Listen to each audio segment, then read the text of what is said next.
হাসরের মাঠ কোনো মামার বাড়ি না, নানার বাড়ি না।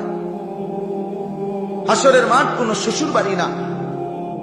হাসরের মাঠ সেই মাঠ বাপ সোয়া লাখ আম্বিয়া, সমস্ত নবী রাসূল, আদম থেকে মুহাম্মদ সাল্লাল্লাহু আলাইহি ওয়াসাল্লাম পর্যন্ত সমস্ত নবী যেই মাঠের ভয়ে দিবানিশি দুনিয়ার হায়াতে কাঁদছেন, সেই মাঠের নাম হাসরের মাঠ।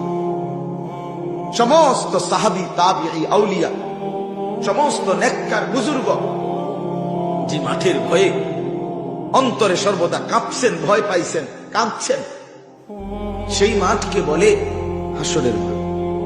আমরা কিতাবে পড়ছি হযরত আবু বকর সিদ্দিক রাদিয়াল্লাহু তাআলা আনহু ইন্তেকালের পূর্বে মাঝে মাঝে এরকম গাছের পাতা টানতেন, ছিটতেন আর বলতেন, হায় আমি যদি এই গাছ হতাম, আমাকে যদি কেটে ফেলে দিত, লাউ কুনতু শাজারাতান তু'দাদু, আমি যদি গাছ হতাম, আমাকে যদি ফেলে দিত কেউ, আমি যদি পাতা হতাম, আমাকে যদি কেউ ছিঁড়ে ফেলে দিত, আমি যদি হাসরের মাঠে না যাইতাম।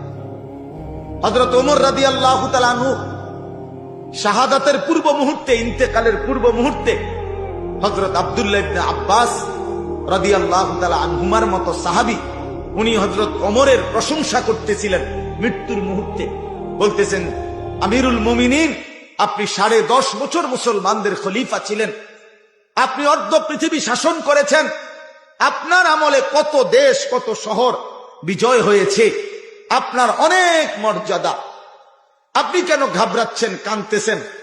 কসম আল্লাহর, আমরা কিতাবে পড়ছি হযরত ওমর রাদিয়াল্লাহু তাআলা আনহু বলছে, ইবনে আব্বাস দোয়া করো, আমার সারা জিন্দেগীর এই মেহনতের বিনিময়ে আল্লাহ যদি কমপক্ষে আমার গুনাহ এবং নেকি বরাবর করেও যদি আমারে ছাইরা দেয়, তাইলেও আমি সন্তুষ্ট।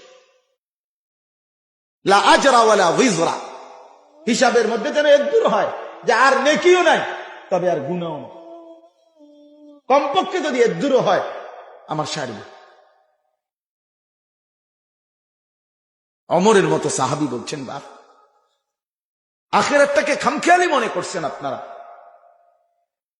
মুরব্বীরা, আপনারা চা দোকানে জিন্দেগি শেষ করে দিচ্ছেন। কি ভাবছেন আসলে আখিরাত? আমি বুঝি না। 60 বছর